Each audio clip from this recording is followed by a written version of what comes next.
everybody at GameSpot and Twitch and everywhere else, wherever you might be watching. I am Senior Editor Kevin VanOrd, and I'm joined via Skype by Terry. Terry, you're at SOE, and you're here to show us Landmark. Yeah, wanted to take a little bit of time and show you some of the new stuff that we've put in over the past month or so. Maybe a little bit longer than that for a few of the things, but give you an idea of what's been going on for past few weeks for the team and what we've been giving to the players. Yeah, that would be awesome. It's been quite a while now that I've actually seen Landmark. It's one of those things where it takes time to get built up and to establish a presence in the world. So I'm actually excited that I have people like you that I can go to and just say, hey, show us the cool stuff.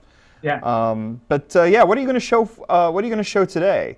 Well, so the two big things that we added that we announced at SOE Live, which was just last month, was PvP on claims, where people could set up their own PvP scenarios, and then what we call movers and flingers, which are teleport pads, flingers that throw you across your claim, and then moving platforms that you can use in all different kinds of ways. So those are the two big things that we announced that players didn't know about before SOE Live, and so I thought I'd give you a little bit of a tour of those. No, I'm totally ready. All right. So I guess we're going to go into the claim first and foremost. Yeah, let's go in here and we'll join the queue. And this is just an available PvP claim that somebody has created on one of the live servers. So this isn't something that Dev has created or anything like that. So this isn't you. This is actually somebody who's just created this. And exactly, it's not mine or anybody else's. So here we go. The game should be starting in about 10 seconds. And just make sure, we've got the three different weapons. We've got a staff, we've got a soldier's blade. Oh. You teleported to the starting location. I did not mean to do that. I'm so sorry. No. You're actually, it was going to happen. I forgot to mention it. So we can just meet in the middle here. I'm around to the side here. I'll try not to kill you right away. I saw you for a second there. Okay, this is not working as intended. Wouldn't you know? Can you see me? I can. Okay, well that'll work out because I was just going to show off a couple of the different weapons Whoa! Here. I was mine detonated. Was that you? No, that was them. So when you set up your PvP matches, they can place mines around that can actually destroy things. Did it kill you? You can actually just respawn and then come back in. This is like, it says I need to join queue again, I think. Go ahead and do that and see if it'll let you in. It should. It's weird. They may not have set up a respawn location. Whoop. All right. Well, I can come up to you. Don't worry about it. All right. That's a strange way to begin. of all things to have happen in a live stream. Yeah. So just pop out over here and we can show off some of these things. So yeah, I'm totally down. Yeah. So we've got the staff here, which is the Channeler staff. Wait, that's what it's called. Let me make sure on that. Conjurer staff. That's what it's called. And it has two different attacks. One of which is a multi-shot that you're using there, and then that's the gravity effect, and everybody seems to love that one. So what we get with that is gravity shock is the right-click energy burst and gravity shock. And what gravity shock does is you use that to slow people down and deal with them when they're in a large group of people. So you'll notice that if we were in the PvP area, you'd notice it. That's one of the weapons. The next weapon we have is the soldier's blade. And the two abilities on that are slash and battle rush. The first one's exactly what you think. You're carving up you can actually see it's digging into the terrain here. So you can destroy the terrain with some of these attacks, and then you have a charge attack that would run in and stun the person, knock them down, so that you could do more damage with them. And then you have the marksman's bow, which you have equipped right there. That does a quick shot and sniper's mark. The sniper's mark, if you hit me with it, it's a charged attack, and then the quick shot does more damage if you've marked somebody with a sniper's mark. Nice. So it's really about they're all about different kinds of gameplay, and these were just the first three weapons that we put into the game. We told everybody that these were just for us to get in there and get people playing the game and see what they thought. And we're going to be adding a ton more over time. The designers are working on it right now, working on new weapons and new abilities, new types of gameplay so that there's more variety in PvP. But what we've seen over the past month is that even with just these 3 relatively rudimentary type weapons, players are having a lot of fun getting in there and blowing each other up using the mines or the weapons, killing one another. One of the cool things, and it would take a little long to show you in a live stream, but the PvP that we can set up in these matches that you can set up on the claim that you own and have the rights to build on, you set them up just using regular props and items that you can put down in the world. So you put down a game table it's a table that has a die on it on the top of it, and then it opens up the rules where you can set up how you want to play the game. And you place down the other pieces, like at the very beginning when we teleported to those spawn locations. Those are the players get to set those up, so you can set up where players are going to start in your game, how many different locations there are, for the different teams. Because right now you can have up to 2 teams, right. But in the long run we want to have up to 8 teams, so that you can have these giant scrums of people playing the game. It's just going to be a lot of fun, and as we add more and more pieces to this PvP system, it works like everything else in the game does, where we add a piece and it just multiplies the number of things players can do with it. So it's a lot of fun, and in just the last month we've seen we have 3 games that we put out there. We have Deathmatch, Team Deathmatch, and I can't remember the name of it. It's basically where you control point. So you take control of the different points, and then you gain points from that, and you win after a certain number of points are achieved in the game. With just those 3, we've seen a ton of different styles of games and different build-outs that use it. And as we add new game types, the next one we're going to be working on, it's not in the short future, but it's going to be Capture the Flag, a common thing for PvP type games. Those kinds of things are just going to add on to the number of things that players can do. Sure. And then we're going to let everybody mix and match the pieces however they want to make crazy kind of games. And we'll be putting things in there for indirect PvP, like if you want to do like a race game to see how long it takes you to move around through a course or something like that. We'll be able to add those kinds of things into the game as well. So it's not just about killing one another, but it's all other kinds of games we want to get into the system as well. And they'll all work together. So you can make a Mario Kart-esque one where you're trying to get through it in the fastest time possible and trying to kill one another. Those kinds of things. Well, I see that there are now people in there. It looks like members of Blockheads have now arrived in there. Did you want to go in and try it again? Yeah, let's see if go in and see what happens. You'll have to unequip hit escape to unequip your weapon so that you have a mouse again, so that you can join the queue. And let's see if it'll let us get in there.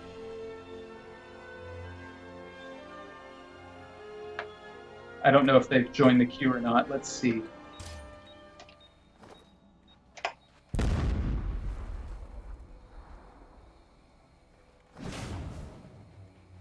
Well, he's in there, but he's just waving. Yeah. Well, the game has started. There we go.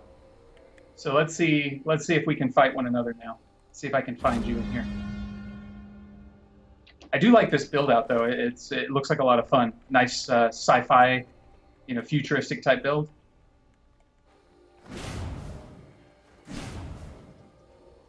All right, here we go. Yeah. So you and I are on a team. So we should be able to beat this guy if it's just the 2 of us against him.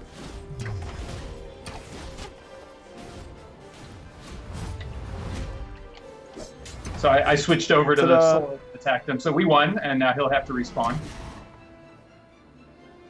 He's got a score of -2. Ha ha ha! We are owning here.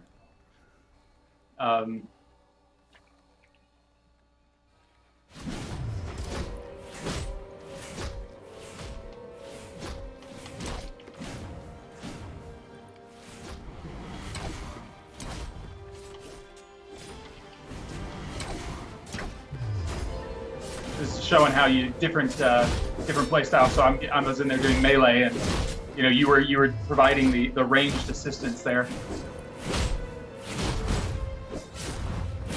Die! Die! I'm coming. He's dead. All right. Not because I'm good, but just because, It just happened. There were 2 of us. Yeah. So that gives you an idea of what a little bit of the PvP looks like and some of the things you can do. But if you unequip your weapon, you can actually click the banner at the very top middle, and we can leave the game, and I can show you some of the other stuff if you'd like. Or if you want, we can kill this guy a few more times, or keep it to us. I already clicked the button. Oh, okay. So, so let's go ahead. I am loading. Yep. I just left as well. So let me find you out here in the world. Are you done loading? I am done loading. I am now ready to explore. Way up. Oh, I see you down there. I'm way up on the mountaintop. Oh, I'm loading again. Yeah, I pulled you down to me. Hooray! The wonders of cheating. Yes, I cheated. I gotta admit it. I just wanted to show you a couple of the movers and flingers, so you can see me now, right? Yes, I sure can. All right. So the first one I'm going to show you is just a magic platform. So I'm going to place it here in the world. You should, well, if I can click OK anyway. Sorry, 1 second. Okay, so that should show up. And if you look at it from the side here, you can see that it just slowly moves back and forth between the endpoints. I'm going to speed it up here a little bit so so we get a little more movement on it. But we have the ability to just open up setup windows on this, and now you'll see it's going to move a little bit faster. But I can grab the ends of these and I can reposition them. So if I wanted to move it way up over here, I could do so. And now you can see that I just moved that endpoint, and now it automatically moves between them. And you can go jump on that platform if you want. It just moves back and forth. But you can raise it up above it so that it becomes an elevator. You can use it as a moving walkway. Lots of different options for this, and you can combine them together so that you can make hard-to-reach places in your claim and things like that. And all of these work in PvP as well. So the claim we were on didn't have them set up, but they work in all the builds in the game. So this is just one of them. That's the moving platform. And then I'm going to place down the translocation pads next, which are teleporter pads. And let me reposition one of those to give you an idea. So I'm going to move it all the way over the wall. So if you go jump on that pad real quick, it'll teleport you to the other one. And then so you can move this all the way around. So you could have it teleport you to the top of your claim, teleport into like an underground enclosed room that the only way to get in and out of is through the teleporters. Or you can use it, like I said, in PvP to make it an easy getaway for players to try to get away from somebody who's attacking them. And so those are two of them. And then my personal favorite of them is what we call the flinger. So let me move the... Oh, nice. It's two pieces. It's an endpoint and then the flinger itself. And so what I'm going to do is I'm going to move the endpoint over there. Now, if you hop on top of that, it's going to fling you to wherever I put the endpoint of this. So those are the three different kind of movers we have in the game to really create sort of dynamic builds. And we've seen tons of really good, like Rube Goldberg type mechanisms where a flinger throws you into a teleporter, which ends up on a moving platform. And you can do all these kinds of things to keep people bouncing and moving around and just having fun. And you can use them in all these different kinds of ways. Hey, Terry, can you do me a favor? Yeah. Can you put the endpoint of the flinger at the teleporter that's on the wall? Yeah, let me go get it. Because I'd like to see that. Yep. I'd like to see myself fling into the teleporter and then teleport onto the platform. All right. Just gives people a little bit of an idea of... Yep. There you go. And so with the flinger, you can change the arc. So if you wanted it to be flatter, you could do that, things like that. But the thing is that these are all... Oops. You saw... yeah, it didn't trigger. You saw how easy it was for me to move over to do that thing that you asked about, which was to move the flinger into the teleporter. Right. And it was a matter of like 2 seconds for me to do that. And so for all of these movers, it's all about, ease of use and being able to control the different pieces. And one of the things that's actually pretty cool is that players have asked for the ability on the teleporters to make them one way, so that you can make traps with them and things like that. So that's one of the things that we're working on, and that's I think players are going to get a lot of fun out of that when that gets into the game. So these are the three different ones. We've got different models that we're working on for these, but like I said, players have created some really crazy things already, and I've seen Escher-like, teleport into randomization that moves you to different parts of the zone, so you never know really what's going to happen. It's a lot of fun to play with them, and we'll be adding more to this and more control as we move forward. But these are just what we released shortly after SOE Live. last week of August. Sure. All right, so let me clean these up because again I'm cheating here in the game, and I'm not actually doing this on my claim. I'm doing it out in the middle of the world. So I got to clean up after myself here. Cheater. I know. It's a little too easy when you have that. But you said it had been a little while since you've seen the game. Do you want to take a look at water and swimming and stuff like that? Yeah, I'd totally love to take a look. Whatever is in there that's new, All right. I'm really down for. So let's run up this way. If you can, let me make sure I'm heading the right way real quick. I think I am. Yeah. So we'll go up over the hill here, and we'll take a look at the water. I'm particularly proud of the job the team has done with the water. I think that it's some of the best looking water I've seen in any game. And the animations and everything with the swimming, I really like as well. We've got a lot of really good feedback on it from the players. So, there you are, I see you. So, I mean, you can just hop in the water and go for a swim, use the mouse look to swim down into the water. So do you have any tools yet for people to actually use under the water, or right now is this more of just well, I mean, so you can see there's some minerals and there's some resources down here, so you can mine on them. But one of the things we're going to be doing is we're going to be creating underwater biomes. We're also working on technology to let you actually place air underwater, so that you could make like a submerged building that's airtight, that you actually have air inside of. Right. Things like that, so that you can create all these different kinds of things.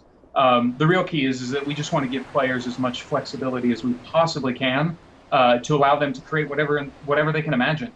And then as we move forward with this and we start adding in the ability to create content and create storyline, place NPCs, all of those things, we want to make sure that it's just wide open to what players can do. So Terry, I feel like we're in a game that encourages us to go around and look at stuff, and I have to say, whatever's going on over here, whatever these people have created over in these claims, look really fantastic. Are you down for checking those out? Absolutely. I mean, that's one of the things right now that's so amazing about the game is that, you can just wander around just like we did. I didn't know these were over here when I suggested we come look at this water. We were in this area because I found the PvP claim. But you can wander around and you can see these amazing things that people have spent their time and their effort on trying to create. This is like a giant sawmill. This looks dangerous. Now, yeah. If somebody wants to create something like this? What are some of the options for like moving parts and things like that? Like, how dangerous can you actually make this area? Well, so right now, the world itself, the things that you can create aren't dangerous. The only thing that's dangerous in the game, as of today, are other players, and only when you both consented to being in PvP matches. But the thing is that, I guess, let me take that back. You can also have falling damage, so you can build things where people fall off and die. That's one way you can try to convince people to have danger on your claims and things like that. But you saw with the moving platforms and things like that, we're expanding that out so that there's more and more options for people to actually have interaction and the ability to create something that's moving and alive. And we're just expanding on that as we continue. Like I said, with the content tools and things like that, when we have the ability for you to be able to place, monsters or NPCs on your claim, this giant mechanism here can have people who are wandering through it, taking care of it, or ushering people around on a tour if that's what you want to do, or whatever it is. All kinds of crazy stuff like that. So let's say, because right now I'm looking at this insane mechanical bird that just towers over everything else. Like how much of that comes down to, okay, you've given people, large chunks of things that you can stick together, and how much, when you want to create something like this, how much of this is I'm building this from scratch with the tools themselves? What's the the ratio? The ratio of those two things, yeah. Well, I mean, for everything, depending on what you're building, you have the option of using voxels and/or props to create this. I'm going to look at it over here. I just want to make sure, because at first glance, I think this is 100% voxels. So this is people creating stuff out of small pieces, the voxel materials and putting them together. Yeah, I don't see any props in this at all. So this is all done using voxels. There's nothing in there that we've given players as a piece that they've combined together.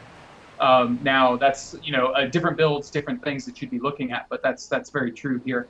If you turn around and you look at this tree that's being held in this claw, that's an example of them using a prop. So that's not made out of voxels. That's an actual prop that they've put together. But everything built around it, the crane, the hand, all of that, those are all made out of voxels. That's insane. Can I just say that's insane? That is so much creativity and work. Yeah. And the thing is that we've seen it from the very beginning, but every time we add new things to it, we never know how players are going to use the pieces we give them. Whether it's a new material type, so, say we give them a new kind of metal, a new looking material, the way they're going to use it in the game, they may use it in some of the ways we imagine, but they're going to find ways to use it to maybe in a sci-fi build or in a post-apocalyptic build or something like that, that we would have never thought that thing looks really great as, I don't know, the hood of a car or something like that. And people use those and props in just completely unique ways. So it's a lot of fun to see what players actually do with the things we've given them. This is kind of like a place I want to hang out. I want to meet the person that made this. I know, right? I'd be like, yeah, this is great. But there, obviously people often. Oh, I think I might have gotten myself stuck. Hopefully not. There we go. I'm out. Let me know because I can bring you to me anytime I need to. Right. I'm kind of curious. So, like, you have something like this, which looks to be purely original in the sense that I'm not aware of any real world or famous fictional basis for giant mechanical stork outside of a wood mill. But I'd be curious, like, about the things that you've seen that have been recreated. I mean, people love recreating, real life places or things like, hey, I've created the Enterprise. Right. What have you seen that people have come up with? Well, obviously we have to be very careful with any IP violation stuff. Sure. Okay. But one of the cool things that I saw, it was actually done right near the end of Alpha, which was at the April timeframe. Somebody had created an Eiffel Tower, which was it was incredibly detailed, and we've made so many iterations on the tools since then. I can only imagine that somebody creates something much more detailed, much more precise than they were able to do then. But even back then, with some of the first iterations on our tools, they were doing amazing things like that. We had a competition that we ran a few months ago now. I think it ended in June. That was called Landmarks of Landmark, where we asked people to make just amazing things. And it wasn't so much recreations of other things, but we had people doing sculptures of giant elephants. We had sci-fi builds. We even had one of them that was I'm going to fail at the words here. It was a alien attack.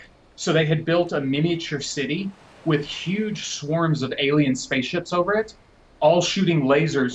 They built all of this, and it was mind-blowing looking at the kinds of things that people made. We had temples and ziggurats and apartment complexes and giant office buildings, and we actually took the winners of that competition and we spread them out throughout the world on all the different islands. All of the winners got their own island where they have near the teleportation hub at the center. We have a building, not on every island because we didn't have 450 winners, but some of them they're spread throughout the world so that you can see these amazing things that people have done. Some of them were funny, some of them were silly. We had an amazing haunted house that was sort of Tim Burton-esque, off kilter, exaggerated. It looked incredible. It was one of the winners of that competition as well.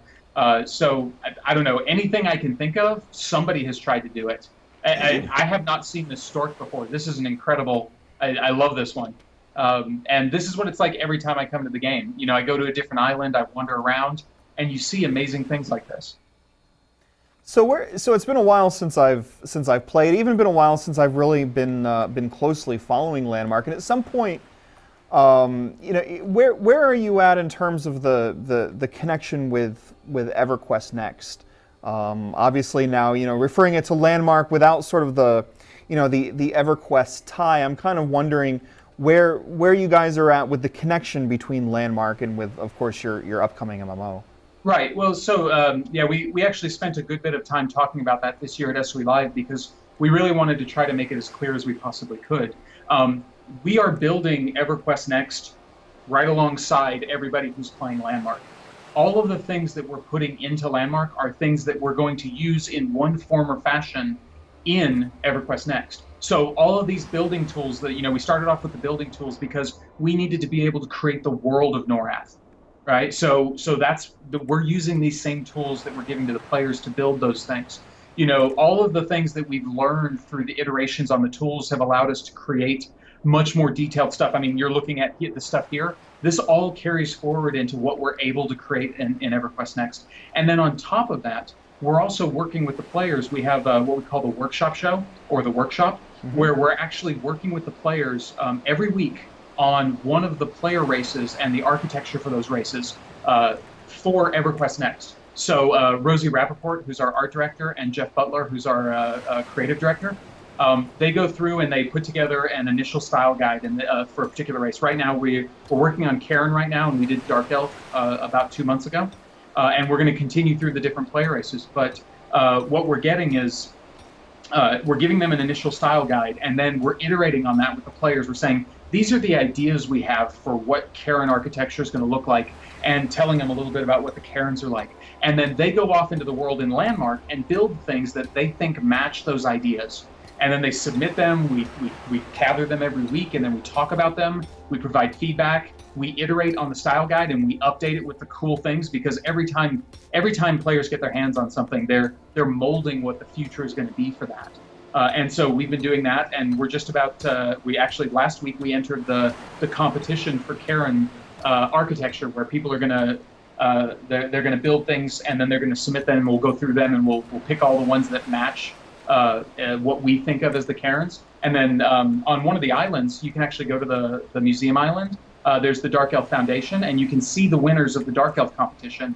And we'll create another island like that, or possibly put it on another part of the Dark Elf one. We're still talking about that. And we'll put all the winners out on that so that everybody can go through and see those, walk around in them and see them. But everybody is helping us. We're all working together to make EverQuest Next. And that's only going to continue. When we put combat into Landmark with monsters, we're going to be putting in like the AI tools. Those will be coming after that, where people can actually build their own AI. And we're going to learn about what we need to do so that we can make sure that it's as robust as possible for EverQuest Next. Right. So we are, even though this doesn't say EverQuest Next anymore on it, we are building it using all of the things that we're working on in Landmark.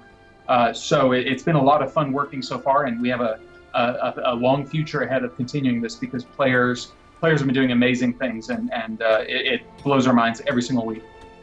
It's got to be a really interesting place to be, because when I think of it, on one hand, I think, what a great way to bring in community and make it part of the development of what it is that you're making. On the other hand, where do you draw those, sort of some of those lines when it comes to, we're asking people to help develop our game? What is the, what are the lines between, hey, we're asking you to do creative work for us, but on the other hand, we want your ideas to be important enough to be part of our game? What are how do you balance those things? Because I can't imagine it's actually all that easy.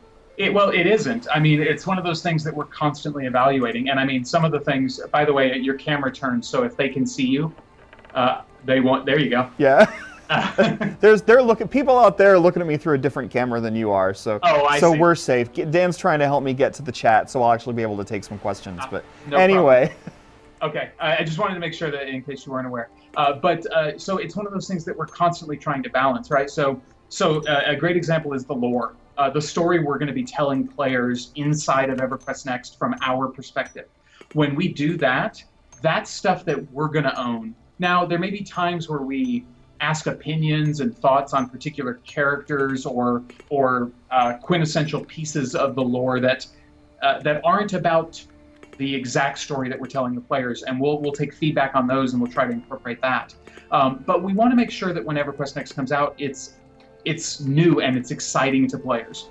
So we have a full development team here who's working on EverQuest Next and Landmark. And so we're going to create all the content that we can over time for that. All we're saying is that if people are interested, we can make a larger, more robust, more more deep game over time than we could do if we did it with just us. Because, hey, if we add 10,000 people who want to help, that's a lot more stuff that can get done than if we just have our development team working on it. And that's really the way we're going at it.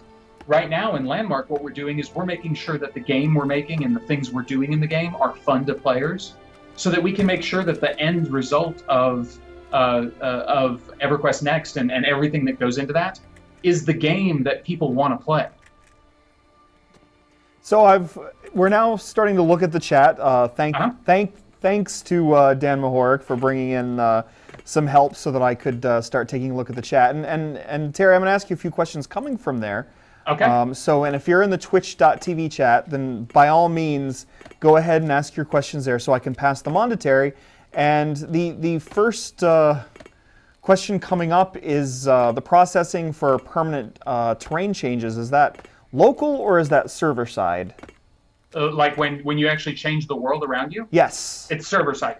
Okay. It's all server side stuff. Now, I mean, obviously what's going on, because we represent the world in voxels, that's not the way it's displayed. What we do is we send that voxel data down to your client, and then we create meshes that we render in the world. So it's completely server authoritative, but your client does do work with it. So we're not like sending down the meshes or anything like that. Sure. Yeah. People wondering too about they want to participate. They're interested now. They're seeing things they haven't seen before. If people are interested in getting into Landmark, how are they going to go about doing that?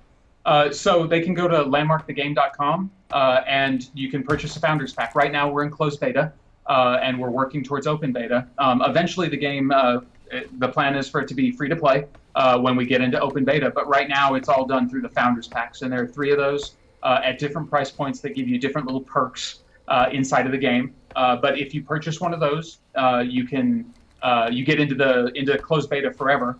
The other thing is that we pretty much constantly are giving away 7-day beta keys, where people could get a key, through different live streams and things like that, through different efforts with different websites and streamers, all that kind of stuff, so that you can get in for 7 days and see what you think about it, and then make a decision if you want to get a Founders Pack at that point in time or not. Websites like GameSpot.com. Yes, like yours.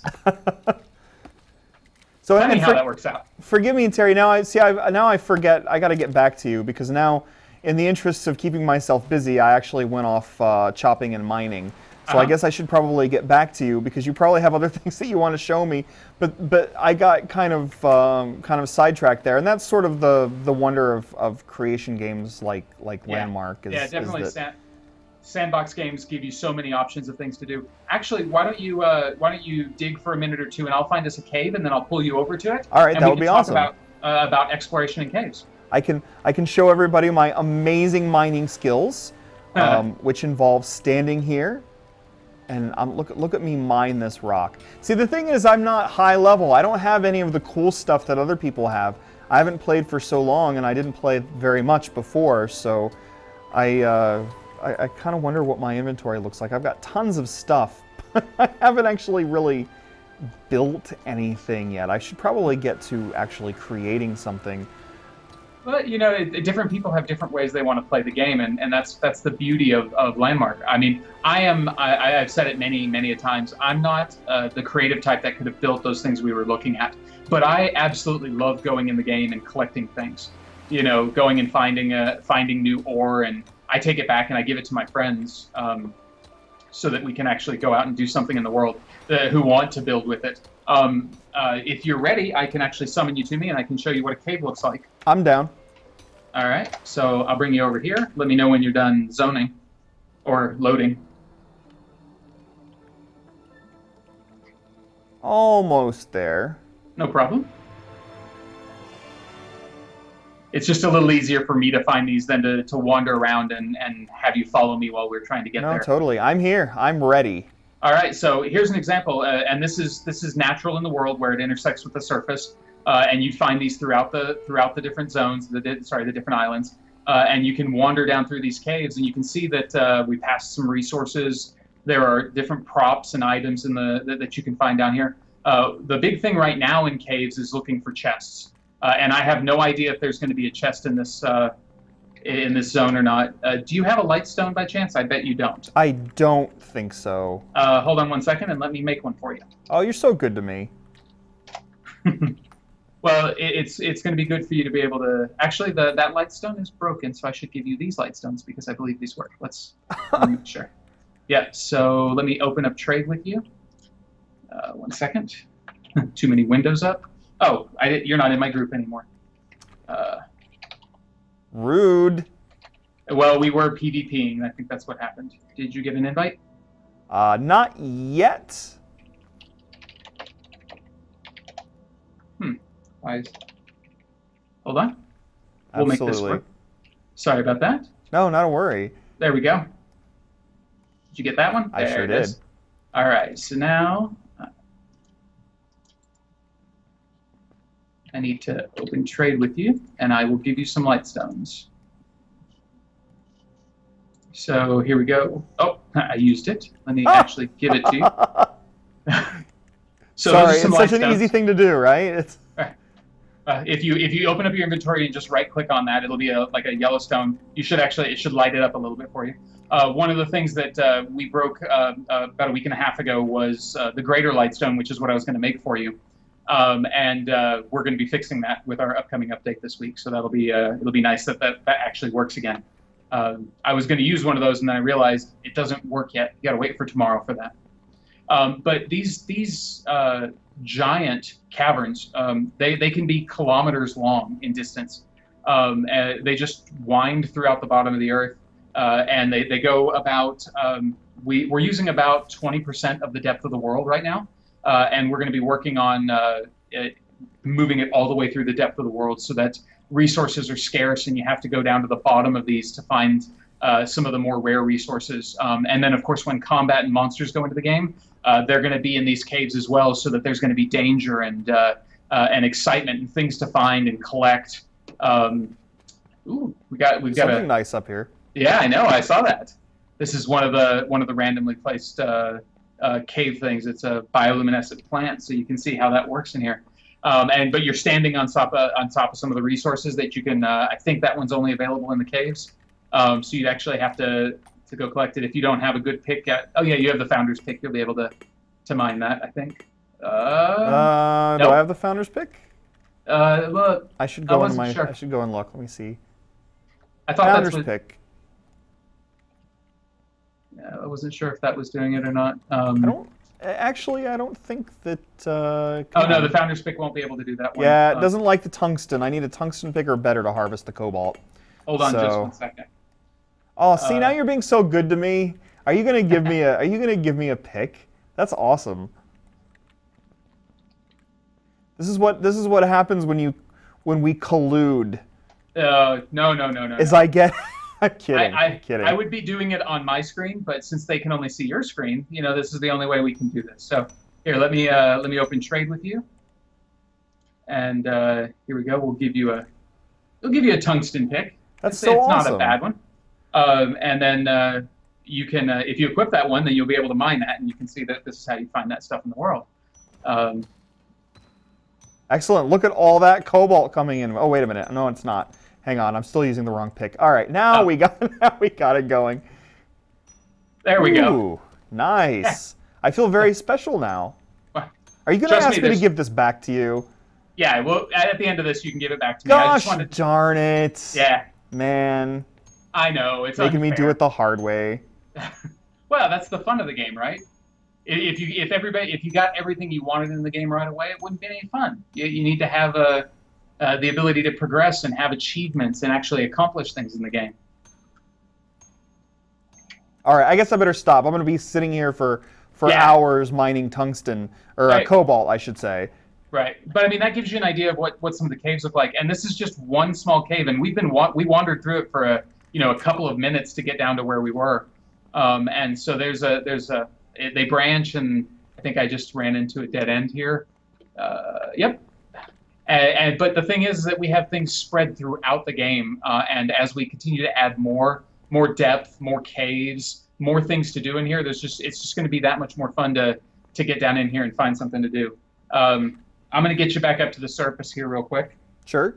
We'll do it the I'm so used to having GM powers when I'm not playing on my normal character that I don't pay attention to where I'm running because I know I can always fly my way out of there. I like how you just flew right out of the cave, leaving me alone. I'm really sad down here now. Yeah, I'm mean that way. All right, so, finally loading back. Yeah, we'll get you back up to the surface here, and then we can wander around. Were there any more questions that were coming in from chat? Let me take a look. Okay. People are sort of wondering about the progression, in terms of like how much work do I have to put into it to do something cool? Like if I spend an hour or two mining, mm-hmm. How far is that getting me in terms of being able to actually create? Well, it depends. That's a tough question to answer because it depends on what you want to create with. So like going out and mining and crafting the better picks and things like that, you'd make decent progress, assuming you were able to find the resources that you needed for the next piece, for the next tier of the pick or the axe and things like that. So in that regard, you can make great progress in the progression of being able to get the different resources. When I build, the little bit I build, oddly enough, with a lot of stone, which you can get with the very first pick you start the game with. So you don't even have to go through the progression if what you want to make is, a stone building or walls or towers or things like that. But if you want things like obsidian or ruby or the cobalt that you were mining, things like that, you'd have to spend some effort going through it. But it all depends on what you want to build with as to how long it would take you to actually get the resources to start creating something. You can get your first claim in probably about 10 to 15 minutes of mining a few resources. And then you can start building with whatever else you've collected. So it's a tough question to answer.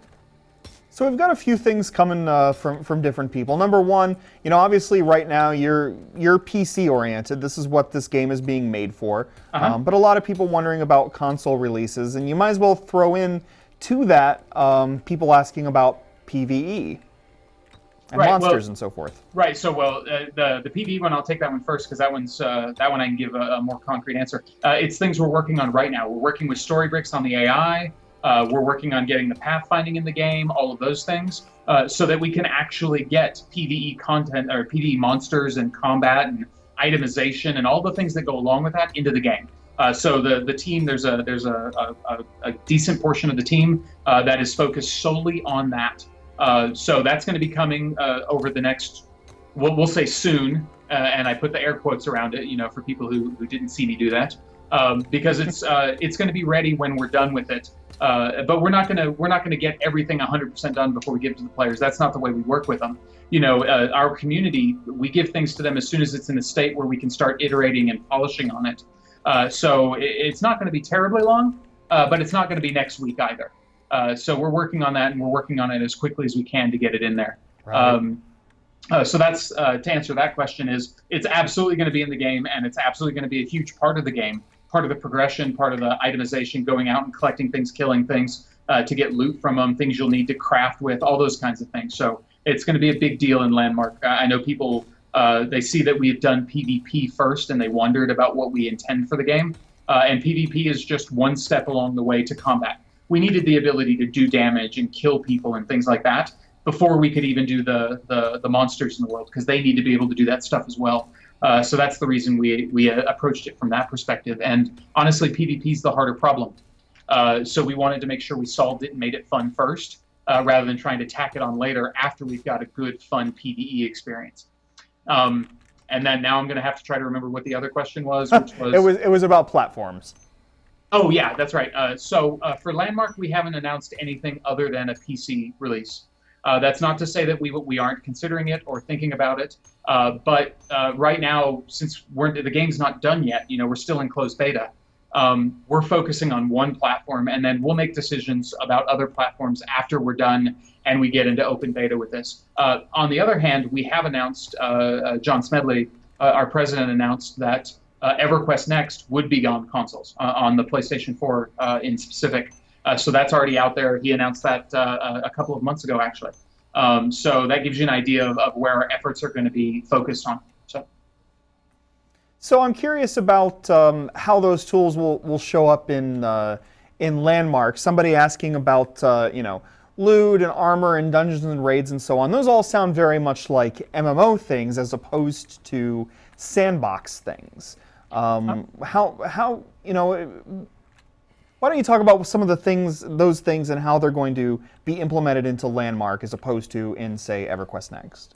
Well, so what you're thinking about, you know, the reason it sounds like it's such a large part of EverQuest Next is because that's what MMOs are, right? You know, fantasy, heroic MMOs, you know, EverQuest, EverQuest 2, World of Warcraft, Dark Age of Camelot, go through all the ones that have been created over the past 15 years. You know, they're all about raids and questing and content and storyline, and that is absolutely going to be part of EverQuest Next. But the tools to make those things are going to be the things that we put into Landmark. So what's going to happen is we're not going to create, for instance, quest lines. Well, at least right now, that's not our intention. We're not going to create quests or things to do in Landmark. As far as by we, I mean SOE. But we will give the tools to the players so that they can create content. They can create their own storyline. They can take that giant sawmill with the giant, you know, bird, a mechanical bird in there, and they can make a story for that where there's a quest where maybe they want you to go get, I don't know, they need wood because they're running out of it to chop for something. I'm just making stuff up here on the fly, right? But they could create wants and needs with the NPCs that are on that claim that give players in Landmark something to do. You know, so the real difference is we're not telling the story in Landmark. We're just giving players all the tools to tell the stories that they want to tell. And that's the difference between, you know, the story-driven heroic fantasy MMO that EverQuest Next is and the sandbox that's Landmark. So they'll absolutely be in both. The ability to create what you would consider to be a raid in EverQuest Next, those tools will exist in Landmark. So people can make that kind of content if they want to. It's just not going to be built around a storyline and a universe like Norath and things that we're doing. I don't know if that clears it up, but hopefully it does. Absolutely. Yeah. So apparently DAV511, we'll call him Dave for short. He apparently likes violence, and he wants to know if there will be blood in PvP. You know, that's a good question. It's not something that we're going to do right now. It's not something that we think makes sense in the world. It doesn't add, right?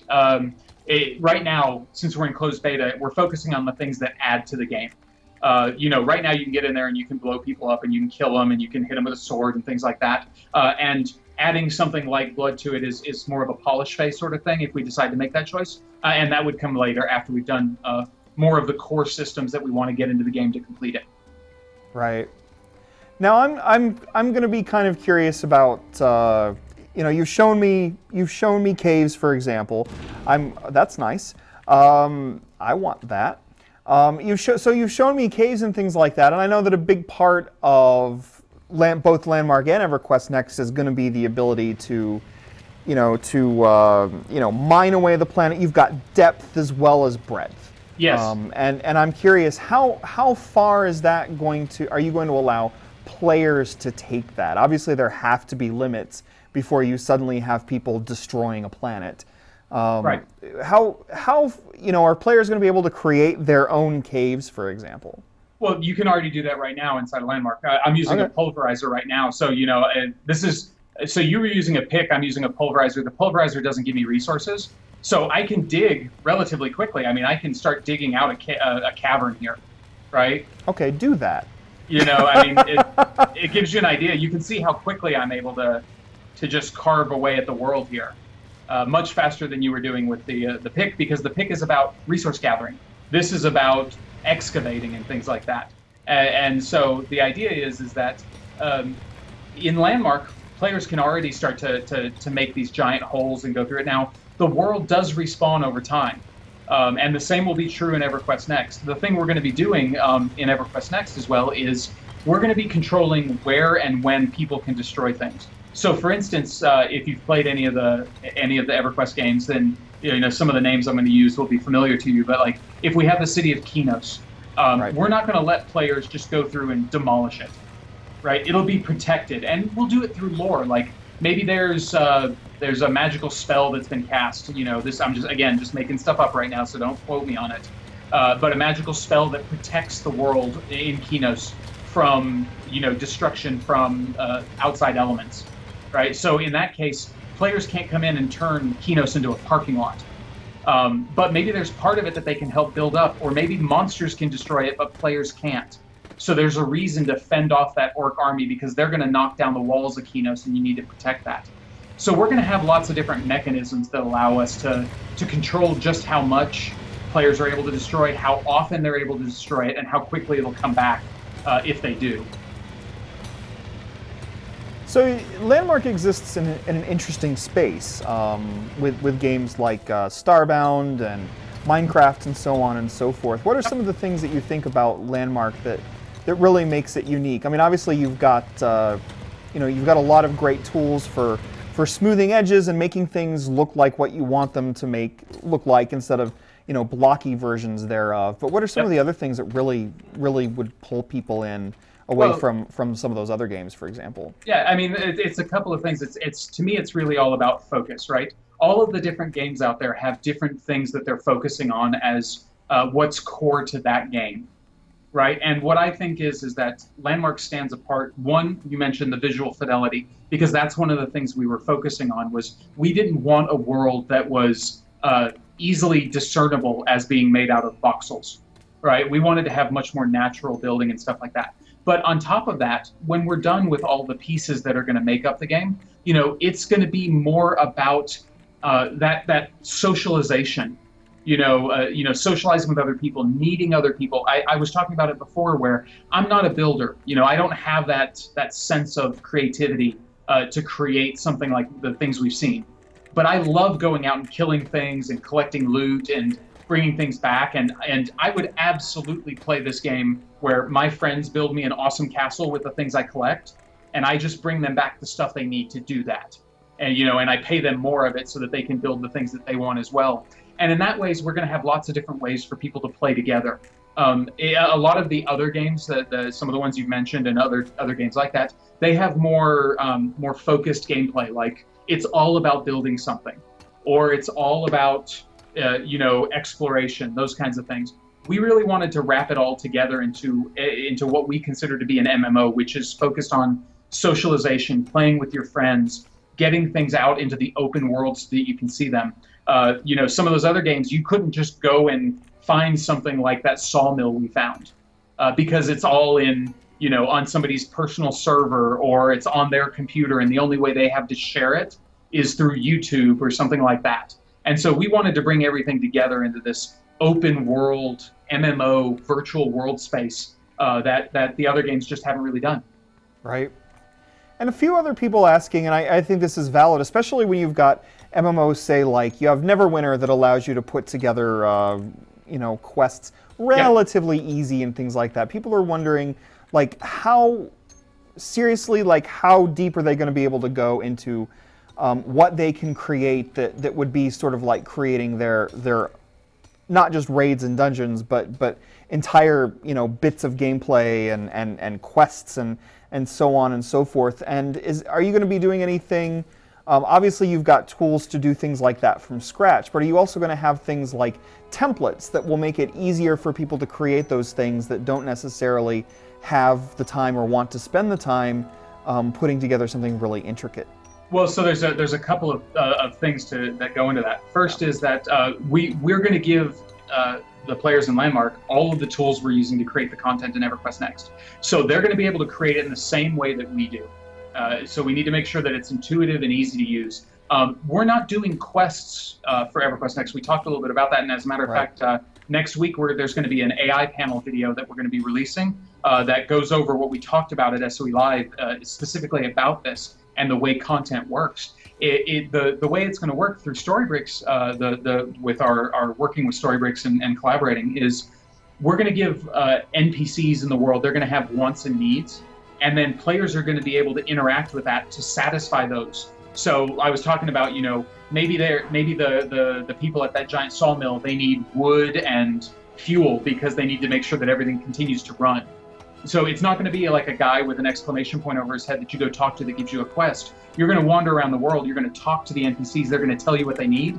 And then if you help them out, they're going to reward you for it.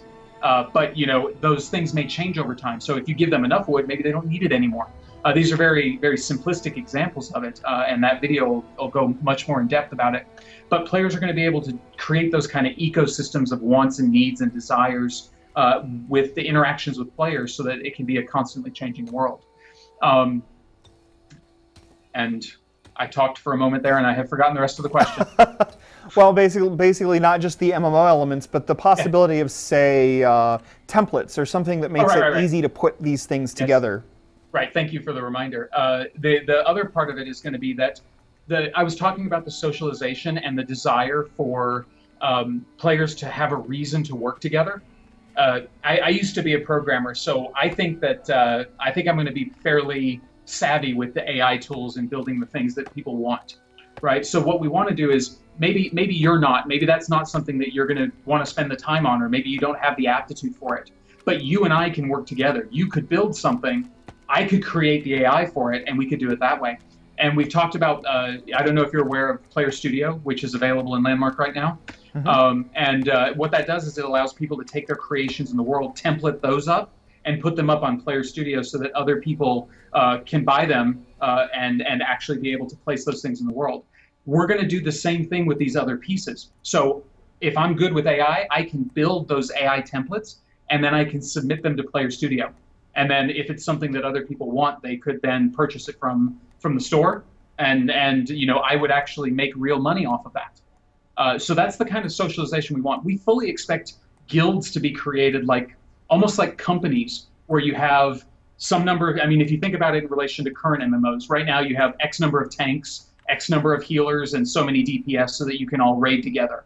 If you guys want to create content, you guys are going to fill up with so many builders and so many dialogue writers and this number of AI creators and this many of gatherers and things like that, so that you can all work together to create this thing that's bigger than one person could do. It's not about us providing the actual building block pieces to the players, but the systems for which they can build those blocks in whatever they want, because there's so many more players than there are people at any development company. So how about things like, some people bringing up things that I would think of as real nitty-gritty, things like being able to add their own sound effects, or how much would they be able to animate on their own? Some things like that I wouldn't necessarily even expect something like this to provide. Well, so being able to add their own sound effects is probably not something that we would do unless we did something through Player Studio to create like packs or something like that, which we've talked about, but it's a little bit farther down the line to see if we actually want to do it. But we definitely want to give players the ability to take sound effects that we've created and use them in their environments. So we've talked about having the ability to put like music emitters on your claim, so that when people go onto your claim, maybe you can pick the music. Now, you can't pick the music like you would like off of YouTube or off of iTunes or anything like that, but you'd be able to select from the music that's available in the game. And because we have to do that for things like trademark and copyright infringement problems, where if we let people just stream something out there, we'd have no way to control it, and we don't want to get in any trouble with that. Sure.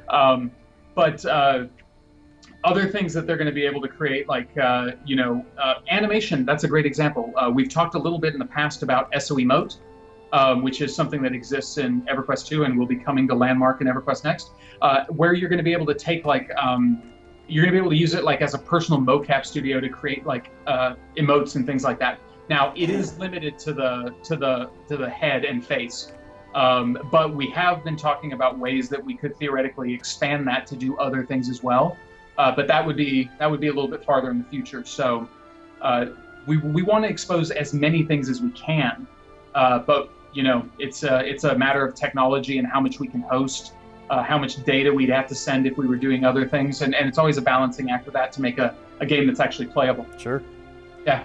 So Terry, I know that eventually we're going to have to. Is it 3 o'clock already? Time really flies. It does. I'm curious though. Like, it's been a while. I don't know if one thing we haven't really seen is a lot of the building in action. I know you're not the biggest builder, but is there something that you can whip up for us real fast just to show us some building in action?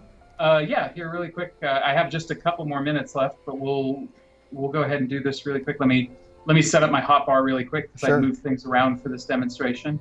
So that should be good. And so I'm going to put down a claim here really quick. Hopefully I am even in an area where I can do that, so that this way it's easy for me to clean it up at the end of it. Right. So I just placed a claim right where we're at.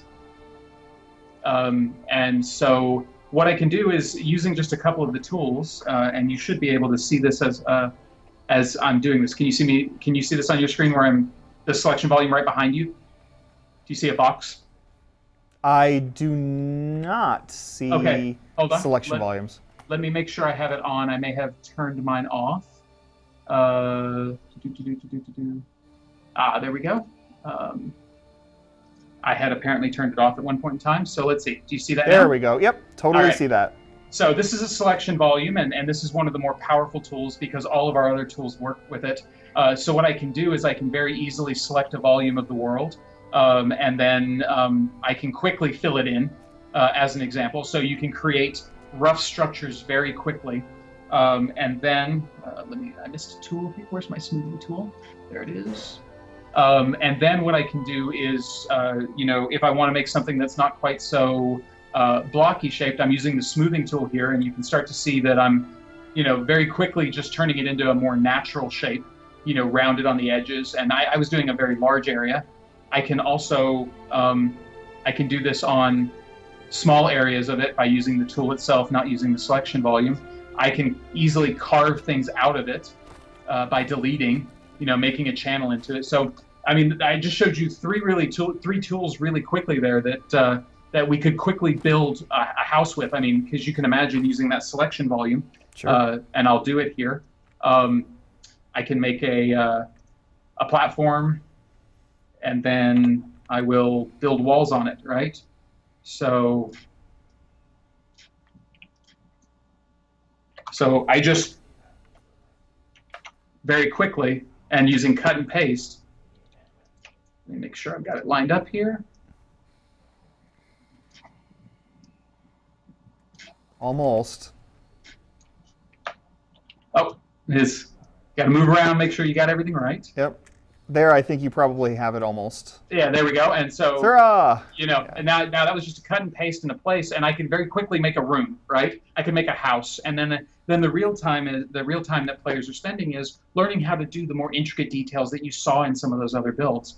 This was very simplistic, and like I said, I apologize for not being more of a builder, because if Dave were here, or Emily, or somebody who is more inclined to that sort of stuff, they could probably whip up something relatively quickly. But for me, I like going and killing things and collecting them. That's what I play games for. Well, the good news is we can always spend time with Dave just by booting up Landmark. Yes. And his giant face welcomes me, and I always welcome Dave's giant face. So honestly, I think considering you did that in about 4 minutes, I'd say you did a much better job than I certainly would have. Well, I have more experience doing it than you do, but it's still not something that I just don't have that artistic talent. I blame the programmer in me. People are ready to worship at the shrine of Terry, as they're saying now. Yeah, and Kobitz in the chat is saying go check out the player creation section of the main website. And if you do, I think that's a good place to start if you do want to see some of the amazing things people make. Yeah, that's a good place to do it. Yeah, you could in game. If you see on the bottom left corner of your screen, there's a little looks like a golden shopping cart.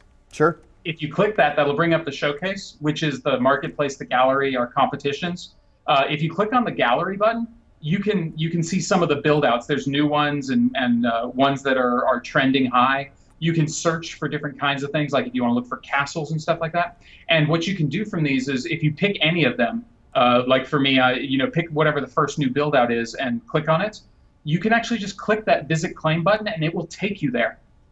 And you can go look around and see what this person created and see what you think about it. So we gave players a lot of ways to show off, and the gallery is one of the best ways of having that. And things get submitted to the gallery by just tagging it with different tags, like I said, like castle or building or sci-fi or fantasy or whatever. You can tag them with whatever makes sense, and then people can find them in the gallery, go look at them, they can upvote them, all those kinds of things. I'm totally going to this claim. I have to see this claim to show people before I head out, I think. But Terry, I'm really grateful for your time today. Oh, glad to do it. And let's see what happens when I load in here, though. People really wanting to see what's in the gallery. I should have made you pull that up before. Yeah, that's been in for quite a while. So it's funny because I didn't. Sometimes I don't always know what's new to everybody, right? Because that's been in for like 5 months now, 4 months now. So to me, it's just one of those things we have. Sadly, I spawned in. There we go. Now let's see if I can get in here. I was having some fun spawning moments there. What is going on in this place? They've got a lot of stuff going on. I spawned and I was falling through empty space for a little bit there, but oh gosh, now what's happening? What have you done to me on this claim? Oh wow, what's this? See, now this is what I would be doing. I mean, I want to create some stuff, but I also want to see what other people do, because other people are always going to make stuff that are more interesting than mine. Well, even if it's not more interesting than yours, it's the fact that there's so many of them that there's always going to be something cool to go see out there. And I see that we've got definitely a claim in progress. Somebody working really hard to build in staircases and interesting things. This is really, and they've got some moving platforms as well. So this is it's fun to see some of that stuff. So. And a helicopter. They're building a helicopter. Just right there. It's crazy, isn't it? They're just building a helicopter right next to a large cage, and some fire in there. And what is going on in this place? This is not a friend I would want to have.